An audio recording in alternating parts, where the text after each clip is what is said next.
बघा, भूपेश नगरमध्ये सगळ्यात पहिले फिवरचे केसेस आलेले होते. त्या अनुषंगाने आम्ही टेस्टिंग करायला पाठवलेली, एलायझा टेस्टिंग झाली आणि त्याच्यामध्ये चिकनगुनिया हा आढळलेला आहे. त्या अनुषंगाने आमची मलेरियाची टीम त्या एरियामध्ये गेलेली होती. आशातर्फे सर्वे झाला, घरोघरी सर्वे झाला. पुन्हा काही रुग्ण आढळले, त्यांचे पण आम्ही सॅम्पल घेतले. असे एकूण जवळजवळ 11 टोटल रुग्ण हे पॉझिटिव्ह आलेले आहेत.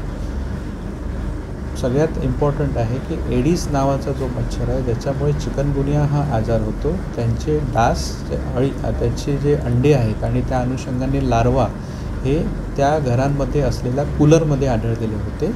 तर प्रतिबंधात्मक ॲक्टिव्हिटीमधून मलेरिया डिपार्टमेंटतर्फे स्प्रेइंग करण्यात आलेली, फॉगिंग पण करण्यात आली आणि घरोघरी आशातर्फे सर्वेक्षण करण्यात आलं. जे रुग्ण आढळलेले आहेत त्यांना ट्रीटमेंट देण्यात आलेली आहे आणि ते पूर्णपणे बरे पण होत आहेत.